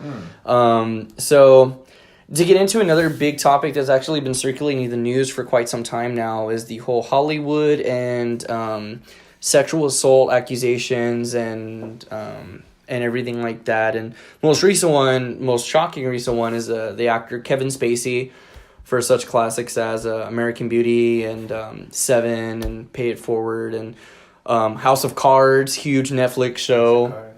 And so I never watched it, but I heard. Yeah, I've never seen it either, and it was always on my list of things to watch, though. Yeah, it's not now. Is they still playing it though? I think so. I think it's still there. Well, I mean, I at least last time I checked. But anyway, to get into that, a couple weeks ago or a week or so ago, a former Broadway star and famous actor, I forget his name, but accused Kevin Spacey of sexually assaulting him. You know how I recognize him? Have you seen Road Trip? No. Road Trip? The one with Tom Green? Yes. No, never seen it. No, the actor. He's actually the antagonist. Wait, antagonist is the bad guy. Yeah. That likes the girl of the main character, and he's like the creepy, weird guy. And when I saw his picture, I was like, he looks like, and I looked it up, it's the same actor. Anyway. Well, this guy from Road Trip, when he was a teenager, he was in Broadway and everything.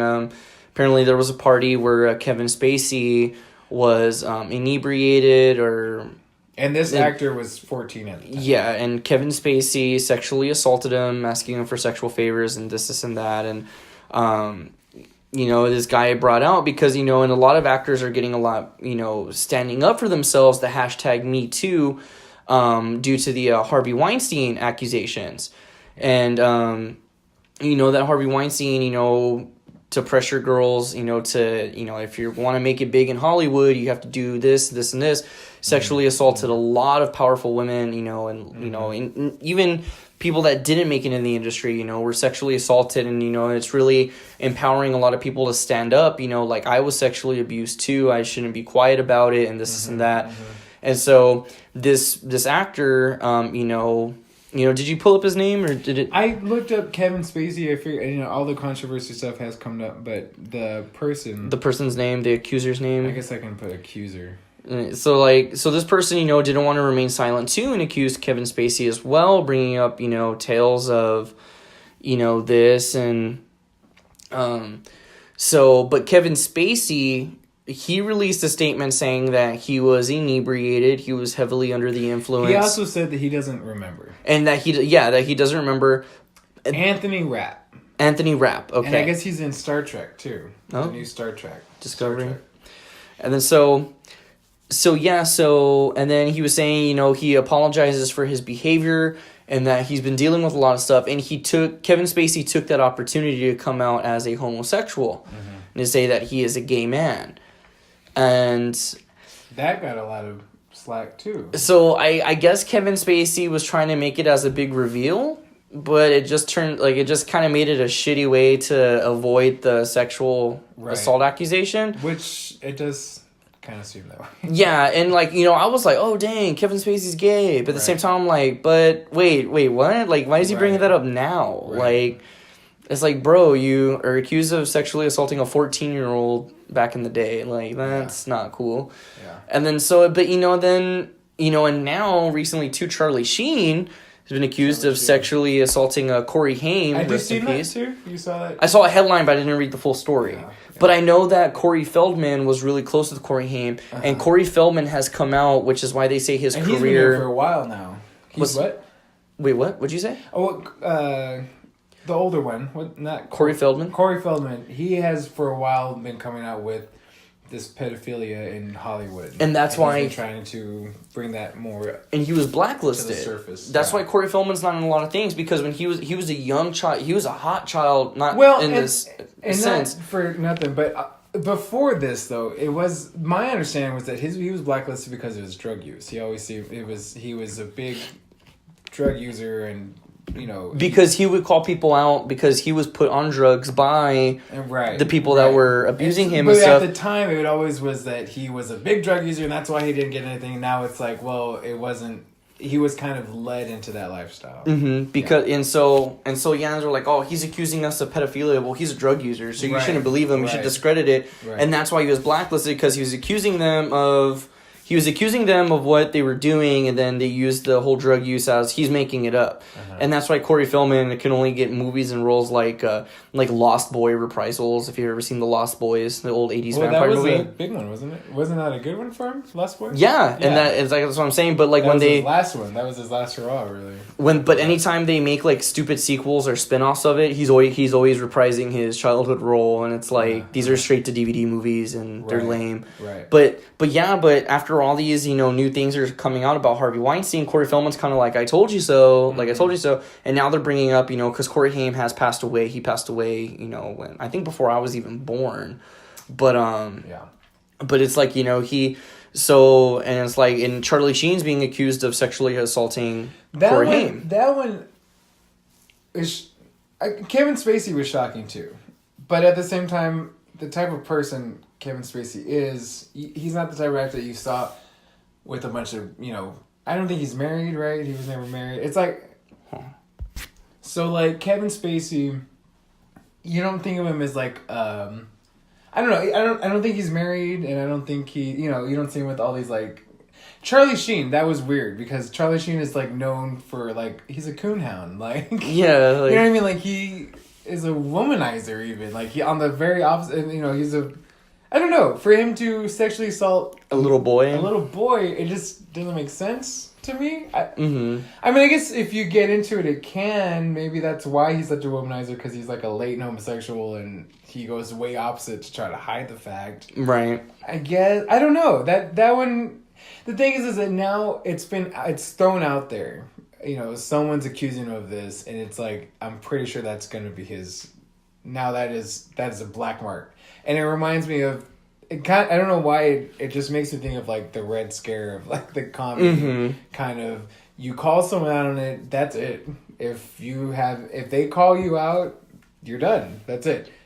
True or not, that will always be associated with your name within our, maybe in years later, we'll be like, You remember when someone called it Charlie Sheen? That was crazy, right? Crazy. But for now, he will have to deal with this now. Exactly. I don't know. Where and it's like we were just saying with Kevin Spacey, you know, that's going to be, regardless of his accolades, regardless of how of an accomplished actor he is. Well, remember when he was accused of being sexual predator, right, and everything. So it's kind of like it's bad, like, you know, and it's not to say. Well, and then like, Kevin Spacey's one too. I mean, probably because he didn't even come out and say no fucking way. You know, like Michael Jackson was like no fucking way, but even after the fact, we're like, no, Michael, you like that definitely was your MO.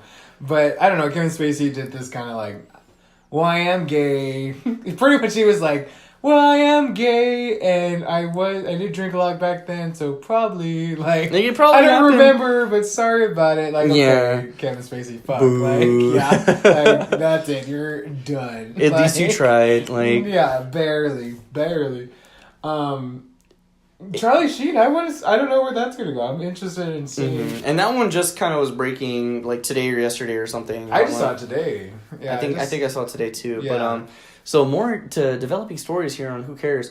But it's, you know, and these kind of things, you know, you never want to try to defend them. You never want to say, right, well, you don't know all the facts. And I think what really kind of started this, I don't even want to say trend. I mean, people are speaking up for injustice. You know, I don't want to say that's a trend. You know, it should be happening. You know, you shouldn't remain silent on something negative. I think it all started with the whole Bill Cosby thing. Mm-hmm. You know, where all these women came out against Bill Cosby, and so, like, you know, Bill Cosby just kind of denied it at first, but more and more women come out and accused him of this too, and then he's kind of like, oh, well, I'm getting old and senile. Yeah. I don't know, and it's kind of like avoiding the whole situation. Yeah. So it's like. And then, you know, you have the whole Harvey Weinstein, and Harvey Weinstein is huge. Like, if you watch... That one's like an obvious one. I feel like that one's like... You know, but that sounds bad, you know, to say, oh, it's obvious, you know, like, well, of course. Right. But it's like that one's crazy, too, because, like, he is a powerful person in the entertainment and Hollywood industry, and to hear that kind of thing, you kind of expect it from people in power. Right. We shouldn't. Right. But it's like... Damn, and then, like, he was saying, but when all I need these people help. Have a story, it's kind of like conveniently, and then they kind of look like it, which is not another good thing either. But you're like, yeah, I can probably see that. It looks like chewed up gum with cat hair on it. Right. Shout out to Saturday Night Live for that joke. I got that one from SNL. Can't take credit. God, I wish that show would get better, but you don't like SNL? Not anymore. Not anymore? I love it, dude. You still watch it? Dude, I've been watching SNL every single week since I was a really? kid. Yeah, man.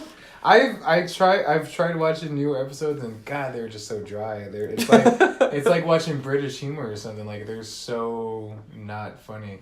I loved SNL as a kid. I remember falling asleep to it and having to be carried to my room because I did not want to go to my, you know. Yeah. I remember, like, my eyes and my parents were like, okay, go to sleep. Like, you're going. I'm like, no, I need to watch it. And of course, they're like, I'm not going to carry you to your bed. But of course, you know, they carry you anyway. Carry to my bed. I love, you know, with Will Ferrell and Chris Kattan and everybody. I mean, yeah. The newer ones, I still love them. I still think it's super funny. I really like this. I think last season and this season have gotten much better because I agree, there was a huge dry spot in it. Yeah. But the main thing I watch it for is Weekend Update. I think the Weekend Update guys they have now, Colin Jost and Michael Che, I think they're hilarious. They work well together.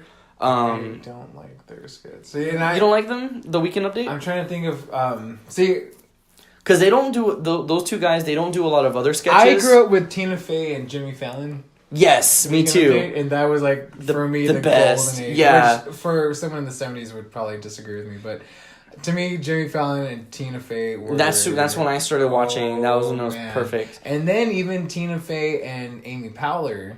Poland. Sorry. Poehler. What is that from? Isn't she the governor from Alaska? Sarah Palin? Where's Poehler going? I don't know. I don't know. Yeah. Who cares? Who cares? What's her name? Amy what? Amy Poehler. Amy Poehler. That one was hilarious too. They had such a connection too. I think it's two guys now, right? Yeah, Colin Jost and Michael Che. It's a white guy and a black guy. I don't know. it's not the same to me. They don't deliver the same. They're jokes. Michael Che has a lot of problems with delivery because he was just a stand-up comedian put into SNL. Colin Jost has been on SNL for quite some time, but now he's kind of getting... I don't even know the cast. The only person I know is Keenan. Well, yeah, because he's... And then I hate his skits too. I nostalgically love Keenan from Keenan and Kel because I grew in all that. But literally the show All That, and then all of that other stuff that he was in. Yeah. I do not like the show at all. I can't watch it. Ah, man, I do not look forward to it. And I have love cable. it. I just don't. You just don't tune in. I do not watch it on Saturday nights. I don't know, man. I don't know. I still love it, and that's, believe it or not, that's where I discovered where who System of a Down was.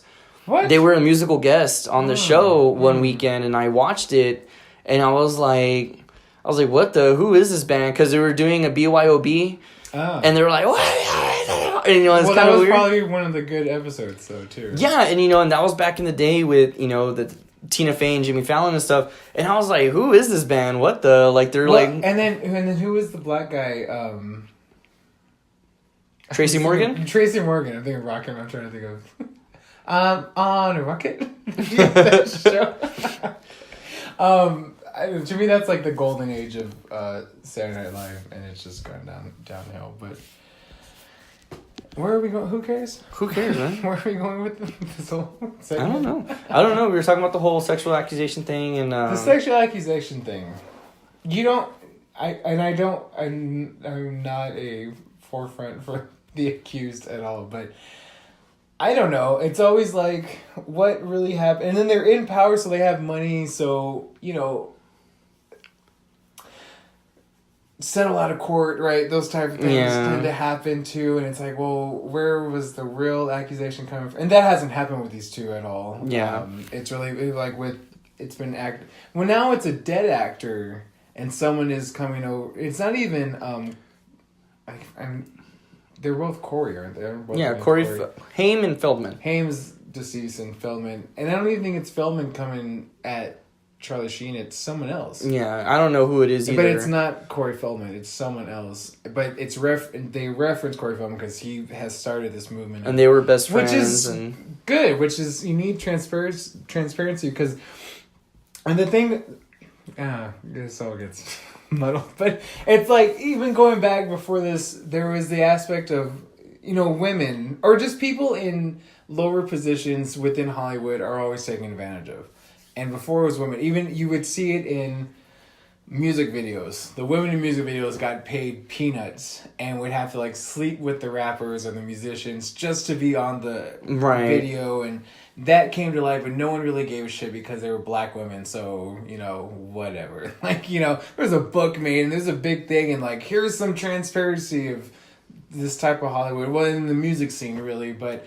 Well, they're black women, so who cares? And now it's, now it's white people, so now it's a big deal. It's really, now we really got to talk about it because it's really affecting America at this point, which, I don't know, that's a whole nother aspect too, but gaining publicity for accusations, I don't know, where's the Kevin Spacey thing I get, I feel like he probably did, but then I'm like, what if he didn't?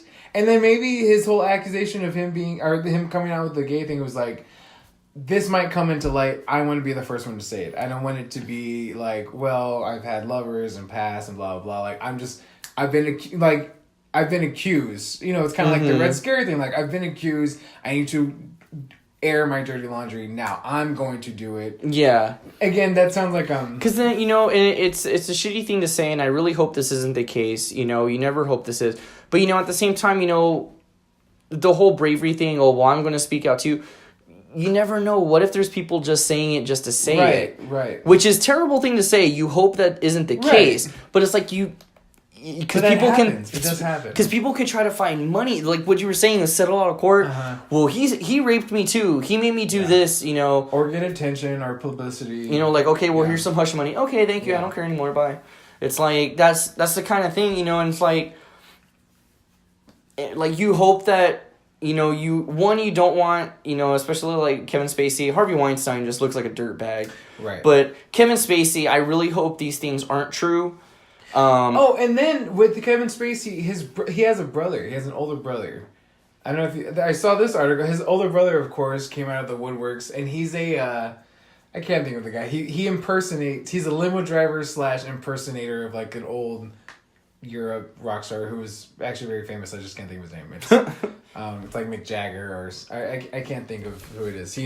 Anyways, of course, he comes out and says, "Oh yeah, Kevin Spacey, my brother. You know, he's always been a monster. He even went as far to say, is Kevin Spacey." In his interviews, talks about stuff that he did as a kid. It was me. That was actually my experience. He just took it because he's always been trying to reinvent himself. And he's, it's in that article to me is what it kind of was like. God, like if it could be completely true, right? Or where were you talking about this before though? Like, right? Why did now it's your opportunity though? You're opportunistic to kind of get your way with something, which can go back though. The accusation, is it true? Is it false? That's so shitty that you have to think about that. But I don't know, that is where my mind goes. No, it's true. And it's like, I don't know. And like just with Kevin Spacey, like he's such a highly respected actor, he's an accomplished actor. I'm not going to go as far as to like never watch a Kevin Spacey movie again. I'm never going to be like, I love American Beauty. Fuck that guy. I'm going to unsubscribe for anything Kevin Spacey. It's like, I mean, I've seen him in movies. He was good. I mean, do you know Euro? What does that look like? That's Kevin Spacey's brother, but he's an impersonator of. I don't know what he's trying to impersonate there. Is he trying to impersonate?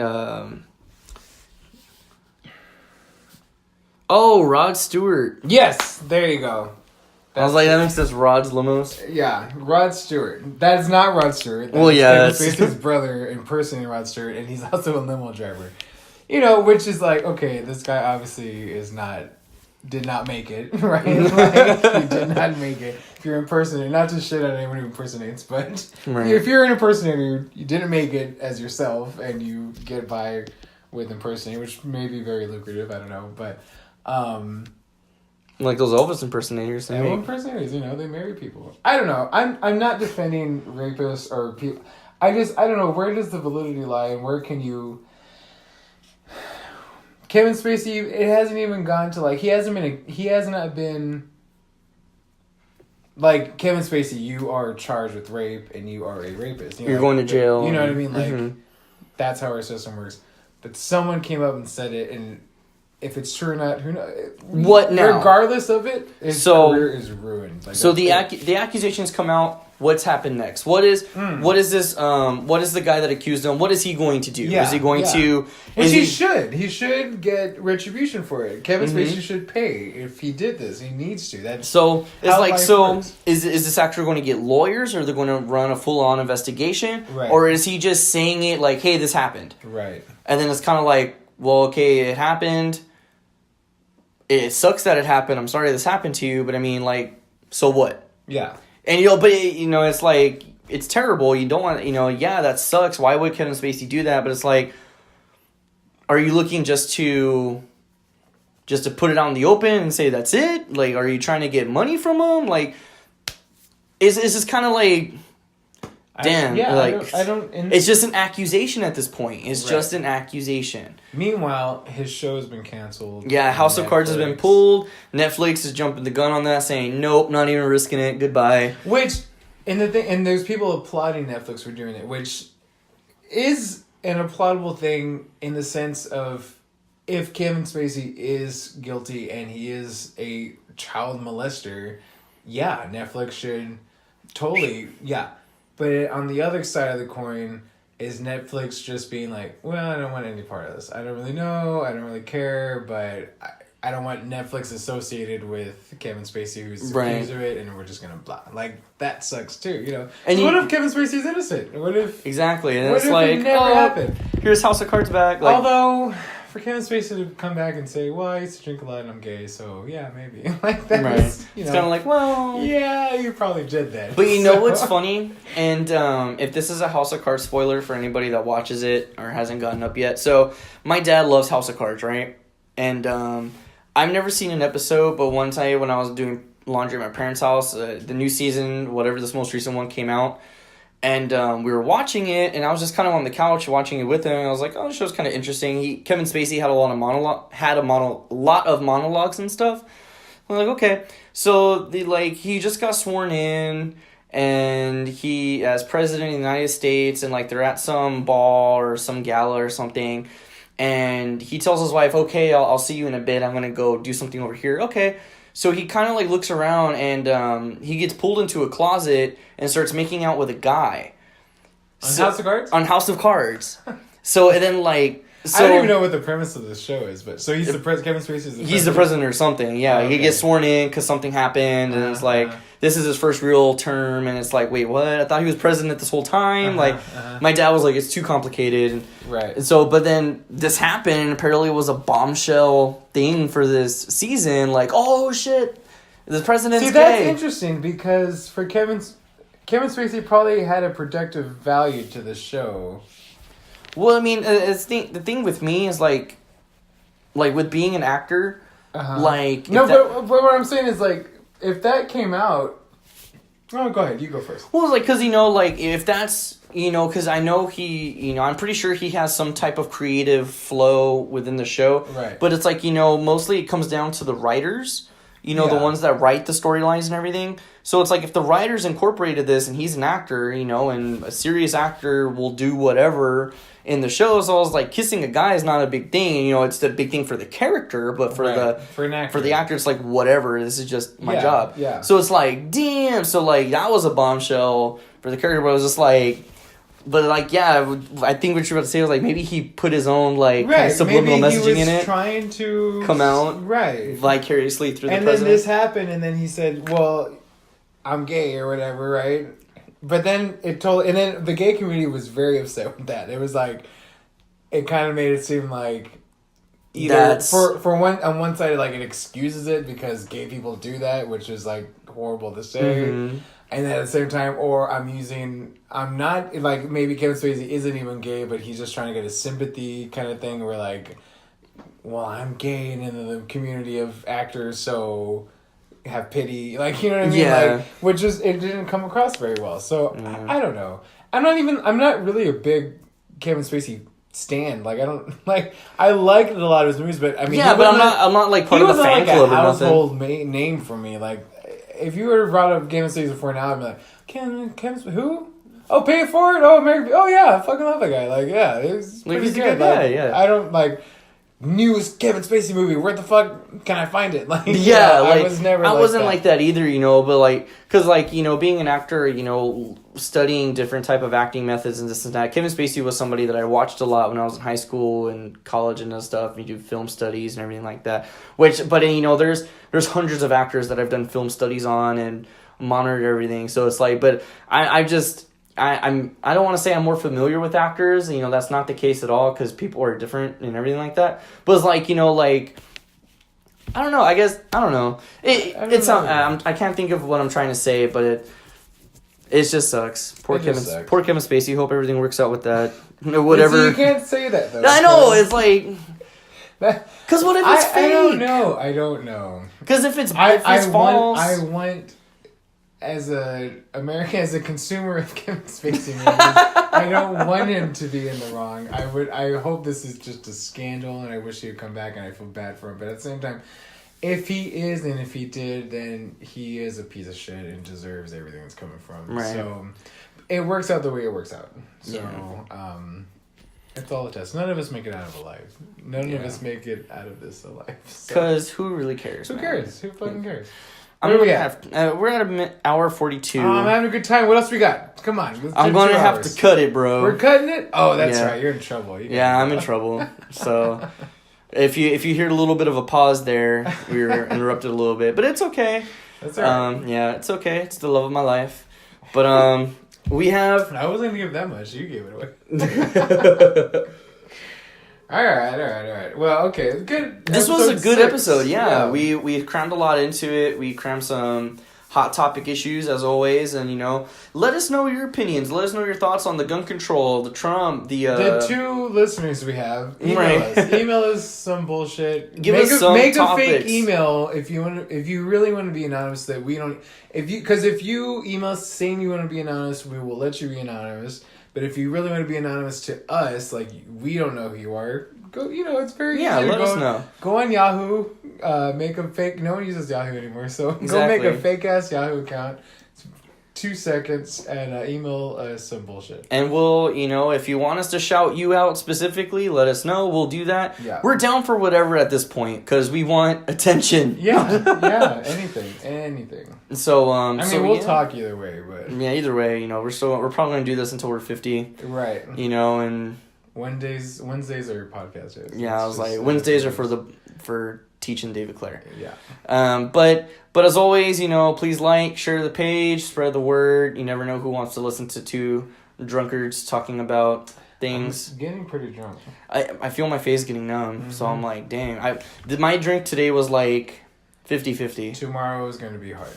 Right. As usually, tomorrows are just usually hard in general. Yeah. But until next time, I've been David Clare. I'm the Teach. Have a good one, y'all. Until next time.